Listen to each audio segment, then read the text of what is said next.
Hold up, pose. BB's in the chain looking wet. Deposit, I ain't hit the count yet. Shit verified like my check. Hold up, pose, yeah, pose, pose, yeah, pose. I am a photo shoot, pose. I am pose. It's a photo shoot. Dope boy, I'm a Polaroid. Photos make me paranoid. Living up her camera phone. This shit I be trying to avoid. I ain't trying to make no blog with you. I ain't walking through the mall with you. Not me. Tough guy all on the radio. I should take a picture. You got the laws with you. She been sending me pictures in the X-rated.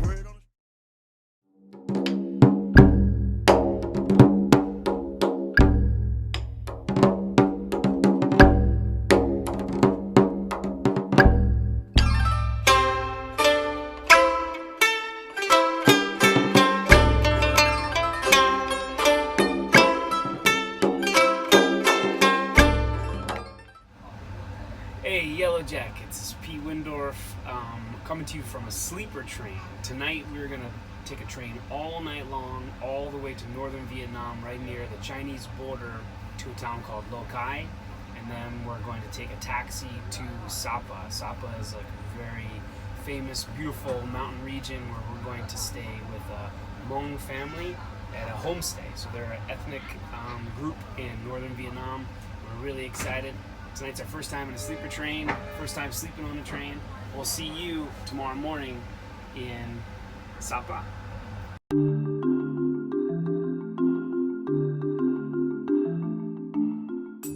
Alright, so good morning. The sleeper train is not a sleeper train. We bounced and shook. And there's something dragging along the bottom of the train all night long. But it's still super, super cool, and we're about to pull into Lo Cai station, and then we're gonna take a taxi all the way up to Sapa town. So we'll see you in a little bit. We're in Sapa town, and we just had a delicious bowl of pho for breakfast. Now we're going on a hike all the way up to the village. So come on, we'll go for a little walk.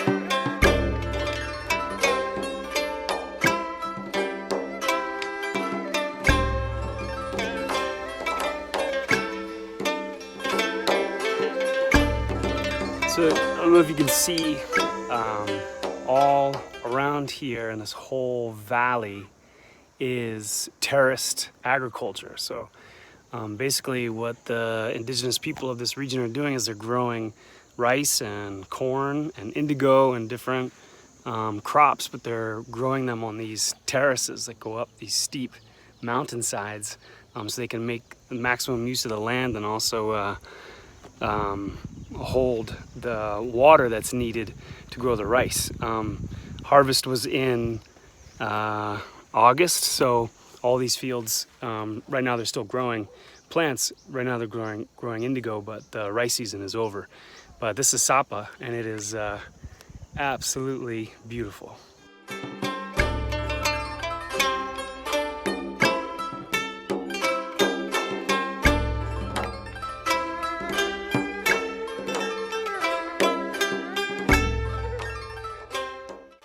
Hey, so we're here at our homestay, which is in a Hmong village up in above Sapa town, and we hiked through 4 different villages on our way up, and we saw all kinds of stuff like textile making and dyeing using indigo, and all kinds of different fabric making and different types of foods that we tasted along the way. And now we're here just hanging out in our homestay. Got a beautiful little room overlooking the mountains in the background, if you can see that. And we're just relaxing, and there's lots of dogs running around, little kids playing cards and having a good time.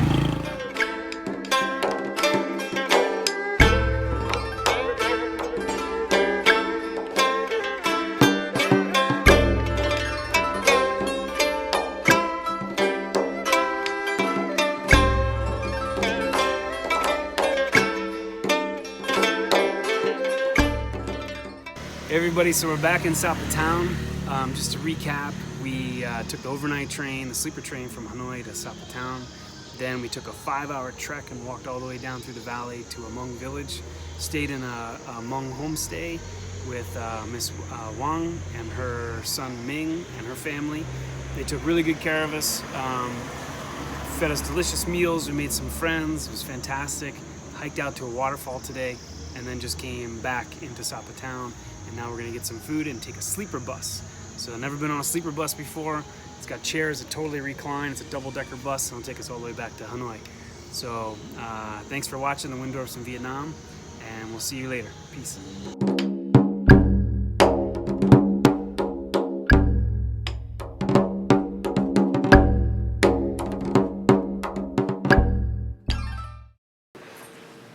It's so boring, and we don't even know what we're gonna do for a YJTV segment.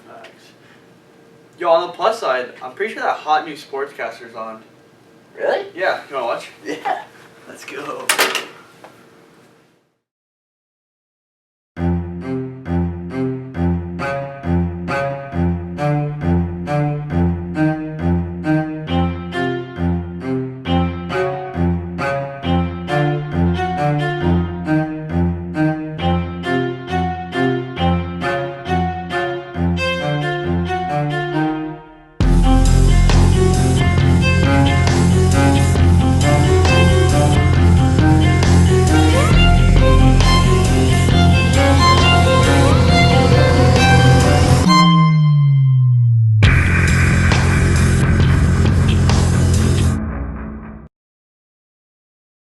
I decided to take this a little bit more seriously. Do some investigative work around sports injuries in Milton. Found an extra door. We can probably slip in and get some real stuff. I'd been talking with a soccer captain, Marcy Dockham, about talking about the culture around sports injuries in Milton, and we'll see what we get. So Marcy, have you ever been injured and never wanted to tell anybody on your soccer team because you have that constant fear of never wanting to let anybody down? Yes, I've been injured before, and about half the time I haven't told coaches or other players, besides like my close friends and stuff, just because I didn't want to let my team down. Is there a culture on the soccer team to hide those injuries, and who do you feel leads that culture? I would say yes, within all sports, not just my team, there is a culture of hiding injuries to make yourself look strong and to feel like you will never let anyone down because you're never injured and you're always available to play. I wouldn't say anyone specifically leads that culture. I think it's just kind of a social expectation to feel like you're always ready to play sports and you mentally or physically can never take a break. So Marcy, do you feel that sometimes you are rushed back into situations on the field when you yourself aren't really ready for them? I have rushed myself, and I feel like some coaches have rushed me back onto the playing field because they relied on me, but I didn't really take the time necessary to heal my injuries so that I was back to 100%. So I'm playing my heart out at like 50%, and then after the season I have to take months off where I actually couldn't run for a couple months after the end of the soccer season because my doctor told me that was the best thing because I had overworked myself and never went to actually get it checked out. Do you think you and your teammates think about the long-term consequences of these injuries, and if you do hide them, what that could lead to in the future? I think the long-term consequences is that if this pattern just keeps repeating and repeating, no one's going to do anything about it, and more people are going to start getting hurt and not recognizing that they're hurt, and then you just have a whole team of people who can play 50% at best, and it's just not good for our sports programs, for our players, for anyone who cares about our players.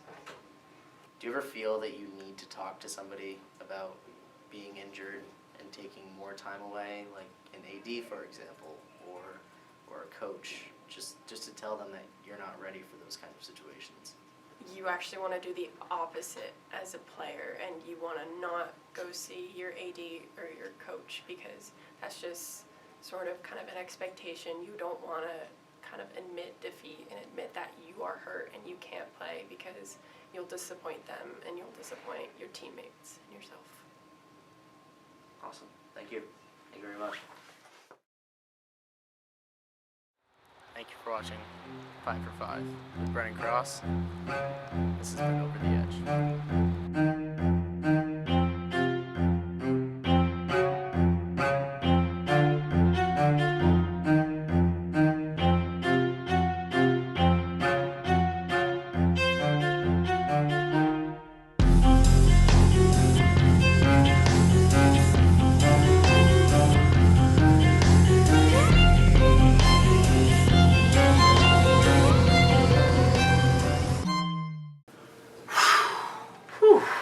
He's a beauty. I'm in the mood for some laughs though. Let's turn on Comedy Central. Hi everyone. Today the YJ crew will be competing in a dad joke tournament. The rules are simple. You laugh, you lose. Once you laugh, please leave your seat and the next contender will take place. Winner stays. Let's begin. What can a vampire catch in the wintertime? What? Frostbite. It's funny to me.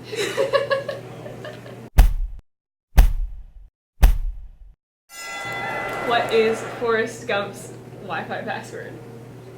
I don't know what. One Forrest.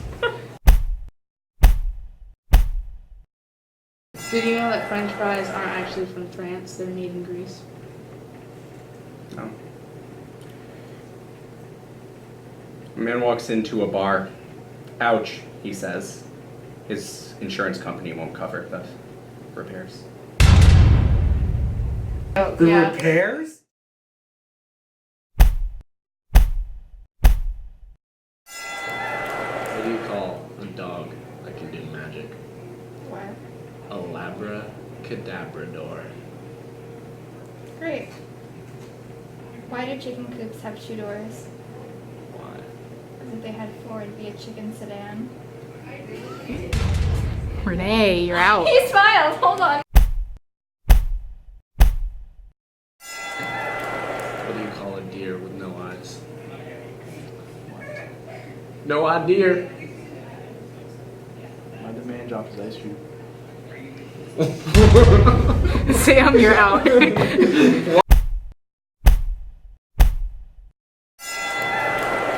did the snowman deposit his checks? Where? In a snowbank. What noise does a 747 make when it bounces? A lot of it. Boing, boing, boing. That's the name of it. Not funny. You can't laugh behind the camera. Why are elevator jokes so good? Why? They just work on so many levels. Oh, because there's multiple levels on an elevator. Yeah. 'Cause, no, you go up.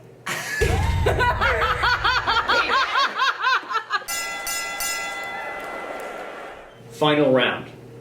First to laugh loses. I don't trust stairs. They're always up to something. What do you call somebody with no body and no nose? Nobody knows. Did you hear the rumor about butter? Well, I'm not going to spread it. Oh my god, I'm done.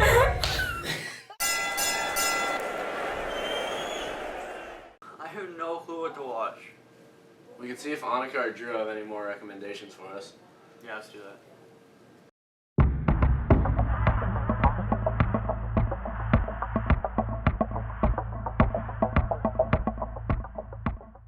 Good afternoon, and welcome to Film Recommendations. I'm your host, Annika Murdoch, and this month I've decided to show you some great documentaries.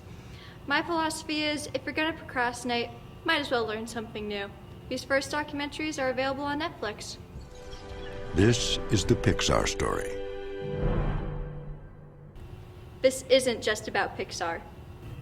Coming into this, I thought this would be a puff piece for Pixar fans, but this documentary pleasantly surprised me. Not only does it talk about Pixar's impacts on computer animation, but it provides useful context on the history of computer animation itself, which was really fascinating to learn about. I also appreciated that this film didn't shy away from criticizing Disney. If you're a fan of Pixar, animation, or just want to see a lighthearted documentary, I would highly recommend this for you.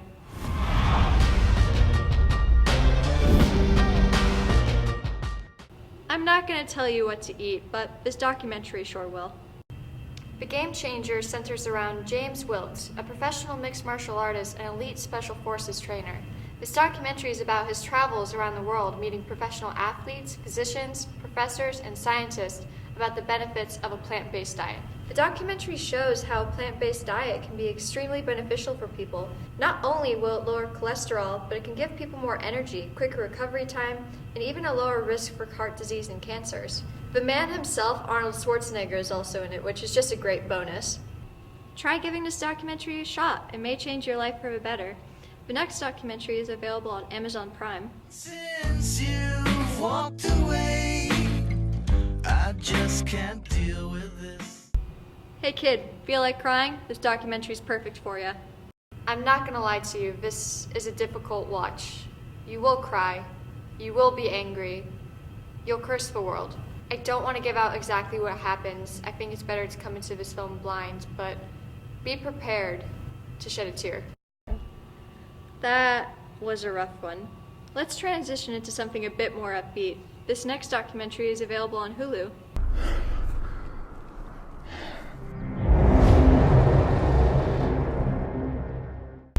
This is honestly one of the best cinematic experiences I have ever seen. The film centers around professional rock climber Alex Holland. He attempts to free solo climb El Capitans, which is a 900-meter vertical rock face at Yosemite National Park.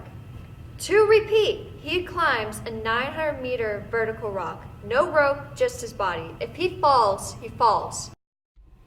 The things this guy can do, it's absolutely insane. But with that said, if you are afraid of heights, I wouldn't watch this. Well, that's it for this month, folks. Next we have The View of Drew. Have a great Thanksgiving, everyone. Welcome to The View with Drew, where I recommend an older movie you may have never seen before. For this month, I am recommending Toy Story 2, which is the best movie in the Toy Story series, filled with great emotional moments, a great villain, the Prospector, and great iconic music with Woody's Roundup, and perfectly depicts what toys' purpose in life are, even though, as we know in real life, toys cannot talk. Yeah, toys can't talk. That's right, toys can't... Oops.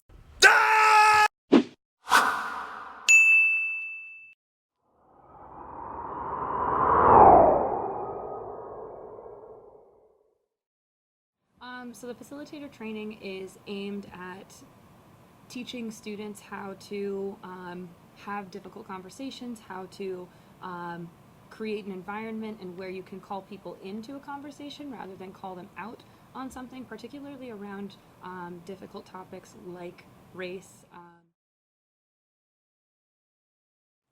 So our training is actually going to be held on the Monday that we get back from Thanksgiving break, so December 2nd. We're going to start around 8 in the morning and go until about 2:30 in the afternoon, so pretty much the whole school day. So we're doing this in order to allow students to gain more confidence and more skills in their ability to have and maintain conversations that can be pretty difficult.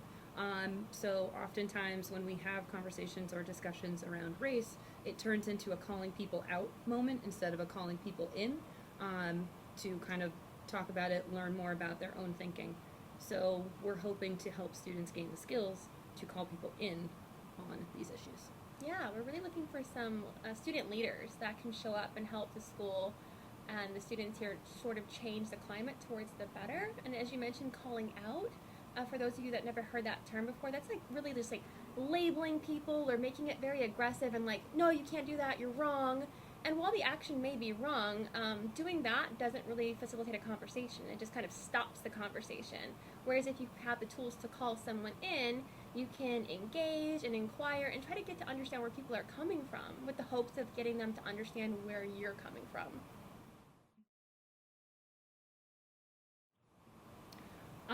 We have some students that have been nominated by teachers who have expressed an interest in gaining these skills. So we're starting there, and hopefully we can have more trainings where more students are getting involved. Yeah, so if you weren't nominated this time around and it's something that you want to potentially do in the future, see one of us. See an M4SJ member. There is no such thing as the right person to do it. Anyone that wants to do it is the right person to do it. Wow, M4SJ is really doing some cool stuff. I know you're busy, but do you want to come meet some people? Yeah, we'll check that out right now. Hi, I'm Olivia Couillard. I am in 12th grade this year. I'm Bailey Rutherford, and I am a freshman. I'm Kendra Kelty, and I'm a junior here. Hi, I'm Kayla Adams, and I'm a senior in 12th grade. Hi, I'm Sierra, and I'm a 12th grader. Hi, I'm Jalen, and I'm a sophomore.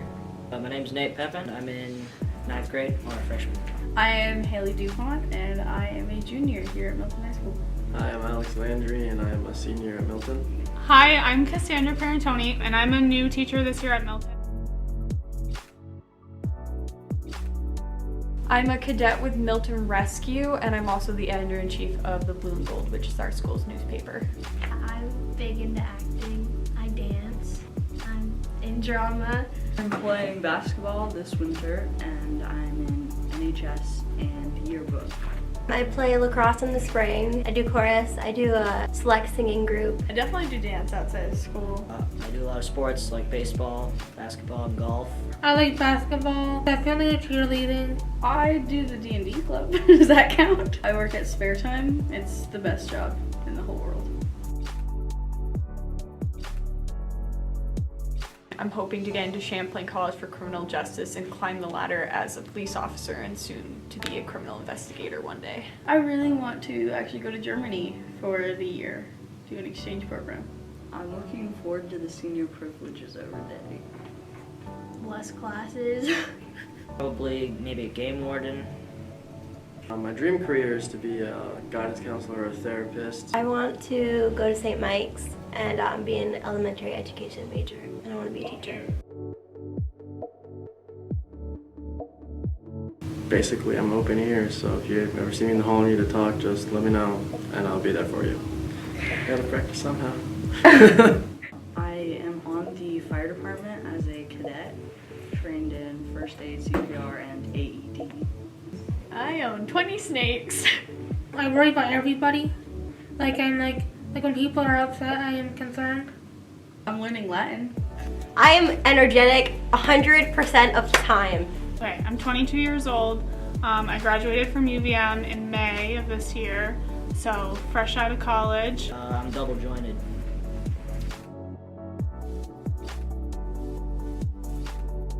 Love Vermont maple syrup. I grew up, actually, my mom is not from Vermont, and she loves Aunt Jemima, and so that was in my house quite often as a child, and I hate Aunt Jemima. I can't do it. I could care less if it's like the fake stuff for real. Most likely the best thing to put in coffee and any hot products that need a sweetener. Pumpkin picking and apple picking.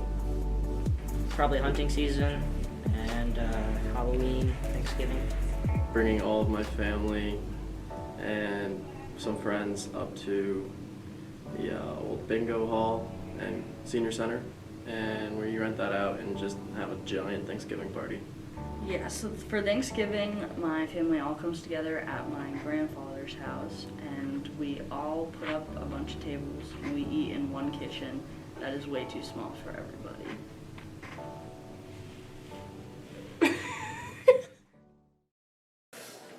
Bro, I'm cold. I'm gonna grab a sweatshirt. I'll be right back. Alright.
watch something on Netflix? Yeah, sure. Why not?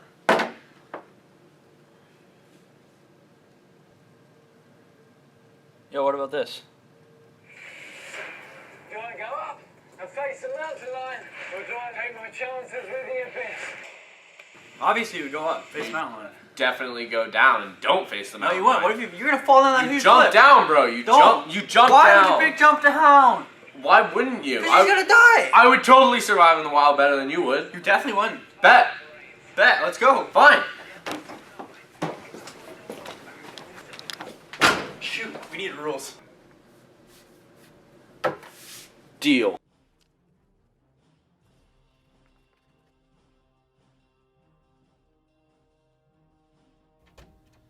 Yeah, sir, we have to go settle a bet. Yeah, Sam wants beef, so we'll be like that. Yeah, okay, just make sure you film it, okay?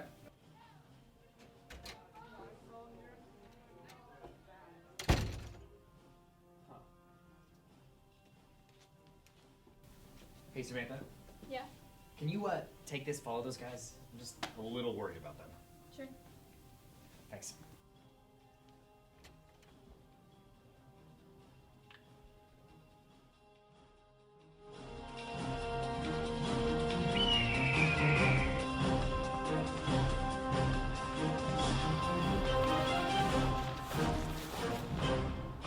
You sure about this, sweetheart?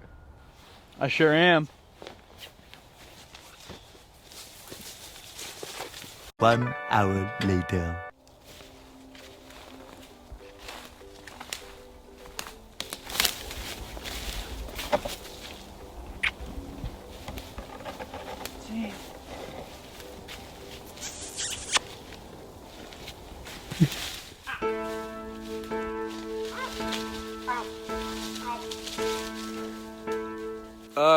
Yo, what up, guys? It's about 1 hour in, and I'm starting to get kind of cold, and I forgot my jacket, so I'm gonna start building the fort. We'll get some nice walls in it, and I'll build a fire. So I'll see you guys later. I'm gonna build a fort somewhere, warm up a little bit, maybe a fire or something, watch some TV, I don't know. This is where I think I'm gonna be sleeping tonight. No, I just took down this tree over here, one hit, so I'm gonna sleep over there, and then I'll probably cook some food over there on the fire after I catch some moose or something, maybe a bear, dog, I don't know. So we'll see how it goes, and I'll talk to you guys after. All right, so I'm out here, and I found some paper out in the woods, so got a good fire going, so that'll keep me warm for the night. So I'll talk to you guys after. See ya. All right.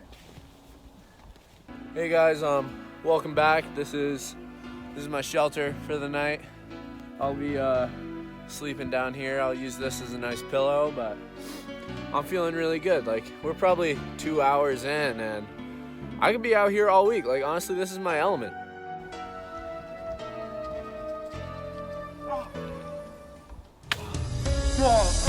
All by myself, don't wanna be all by 3 hours later. All right, so welcome back, and so I tried to start a fire, but it didn't work. But that works better for me because I'm gonna go hunting. Here we go. All right, so just checking in again. You guys must be thinking like, yo, what's in your hair? Why do you look like a dweeb? But in reality, it's a little lesson I learned from my uncle, Bear Grylls. He taught me if I wanted to kill a deer, that I'd have to think like a deer and act like a deer and be a deer. So what am I? I'm a deer. So I'll catch you guys if I get lucky or anything, and I'll talk to you after. Hey, what's up, guys? It's me again, and I've been tracking a deer for a little while now, and I thought to myself, I should get above it. I'm gonna come out and surprise it, so that's what I'm doing. A few inches later. All right, guys, so I just fell out of this tree, but sometimes you just gotta pick yourself back up and keep going.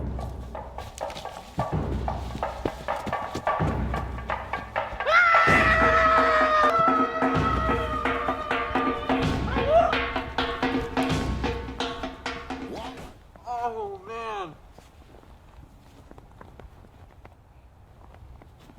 All right, guys, so not gonna lie, we had a little bit of an incident, and I accidentally stabbed Nick, so I guess I win.